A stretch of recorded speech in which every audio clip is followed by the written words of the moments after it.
Em nome do Pai, do Filho e do Espírito Santo. Amém. Pessoal, sou o catequista Pedro.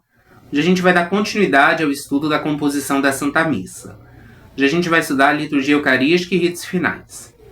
Então, sem enrolação, vamos puxar a vinheta para a gente entrar em liturgia eucarística e ritos finais. Vocês devem lembrar que lá no vídeo anterior eu trouxe uma fala de São Justino. Só que eu só li parcialmente, porque a parte que eu li anteriormente estava falando de ritos iniciais e liturgia da palavra. Hoje a gente vai estudar liturgia eucarística e ritos finais, que está na parte 2 da fala dele, conforme eu dividi aqui.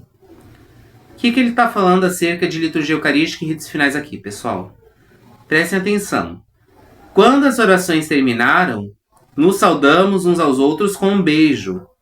Em seguida, leva-se aquele que preside aos irmãos um pão e um cálice de água e vinho misturados. Ele os toma e faz subir louvor e glória ao Pai no universo, no nome do Filho e do Espírito Santo, e rende graças. Em grego, Eucharistian, que significa ação de graças. Por isso, não é errado você chamar a missa de celebração eucarística. Longamente pelo fato de termos sido julgados dignos destes dons. Terminadas as orações e ações de graças, todo o povo presente aclama dizendo: Amém. Depois de o presidente ter feito a ação de graças e o povo ter respondido, os que entre nós se chamam diáconos distribuem a todos que estão presentes pão, vinho e água eucaristizados e levam também aos ausentes. Ou seja, a gente viu aqui que São Justino deu uma descrição completa da liturgia eucarística. Houveram variações? Houveram, porque lembrem, São Justino viveu lá no século II. Estamos no século XXI. 19 séculos se passaram. Mas a missa continua a mesma, girando em torno da presentificação do sacrifício de Cristo. Vamos entrar em liturgia eucarística. Liturgia eucarística, como o próprio nome já sugere, é o momento onde vai ocorrer o sacrifício e o banquete de Cristo. Lembremos que quem está falando isso é o Catecismo, número 1350. Ali tem a presentificação do sacrifício, que é oferecido sacramentalmente a Deus e à Igreja. E a IGMR 72 e IGMR, Instituição Geral do Missal Romano, diz que sua principal composição é a apresentação das oferendas, que a gente chama de ofertório, oração eucarística e comunhão. Agora que a gente já entendeu o que é liturgia eucarística, resumidamente, mas entendemos, vamos ver a estrutura da liturgia eucarística. É uma estrutura extensa e muito rica, por isso prestem muita atenção na explicação. Então vamos lá. A liturgia eucarística, ela vai começar no momento do ofertório, que a IGMR 73 vai descrever como o momento em que são levadas as espécies do pão e do vinho ao altar, lembrando que essas espécies vão ser consagradas em corpo e sangue de Jesus Cristo. Aí o padre vai fazer as orações de apresentação das oferendas, que a gente vê lá, apesar da gente não ouvir, ele está fazendo aquelas orações. Aí acabou o momento do ofertório, ele vai falar: orai, irmãos e irmãs, para que o meu e o vosso sacrifício seja aceito por Deus Pai Todo-Poderoso. Aí nós vamos responder: receba ao Senhor, nananana, por aí vai. Aí depois vai entrar a oração sobre as oferendas, que o sacerdote pede que Deus acolha os dons que nós estamos apresentando. IGMR 77 quem falou isso. A IGMR 78 depois vai falar que a gente vai entrar no centro da celebração eucarística, que é a oração eucarística. Apesar de ter várias, elas são diferentes, conforme que são escritas, nunca elas vão deixar de ser o centro da missa, independente de ser mais simples, mais longa, mais elaborada. E ela é uma grande oração de graças e da consagração.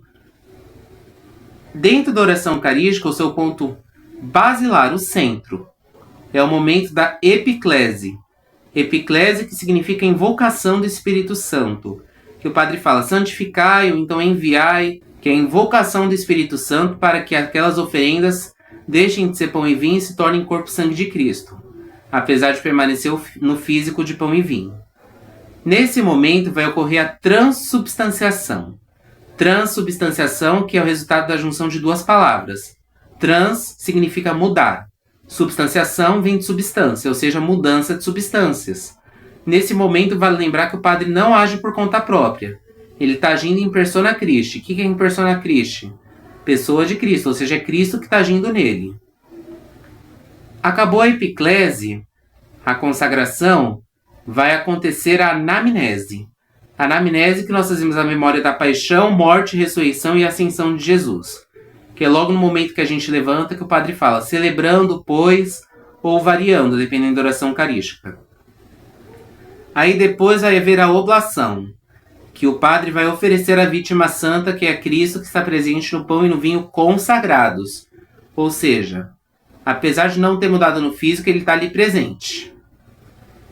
Depois vão vir as intercessões, que nós intercedemos pela igreja, pelos falecidos, a gente fala lembrai-vos. Depois nós pedimos que ele tenha piedade de todos nós. Ela tem outro ponto muito importante, que é a doxologia, que é o momento que o padre oferece Jesus presente no pão e no vinho consagrados, como uma forma de glorificação a Deus. Ele faz isso rezando a famosa oração do por Cristo, com Cristo e em Cristo. Doxologia, que é a palavra de louvor, o seu significado. Ele é acompanhado do amém mais importante da missa. Portanto, aquele amém pode, inclusive é recomendado que seja cantado. Aí aqui acabou a oração eucarística. Mas isso significa que acabou a liturgia eucarística? Não. Porque para acabar a liturgia eucarística tem que se ter o rito de comunhão, que é a preparação e recepção de Jesus Eucarístico. Rito de comunhão que vai ser aberto, segundo a IGMR 81, na oração do Pai Nosso, que é a oração ensinada pelo próprio Cristo, que através do gesto de comunhão, ou seja, comum união dos fiéis, nós rezamos visando recebê-lo no sacramento da Eucaristia. Acabou o Pai Nosso, nós vamos passar para a oração da fração do pão. IGMR 83 está falando que o sacerdote parte o pão. Junto com a fração do pão, vai haver o Cordeiro de Deus. Oração que tem origem lá em João 29. E nessa oração a gente está pedindo misericórdia dele, além de nos prepararmos para a comunhão.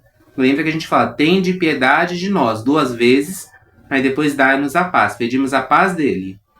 Que nós não podemos recebê-lo se nós não estivermos em paz com ele.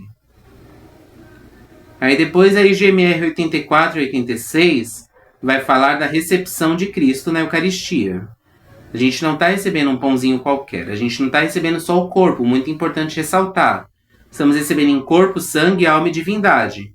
Porque onde está o corpo tem que ter o sangue. Sendo Cristo tem que ter também alma e divindade. E a IGMR 88 vai falar da oração pós-comunhão, que vai pedir que o sacramento da comunhão seja frutuoso na vida dos fiéis. Aí sim que acabou a liturgia eucarística.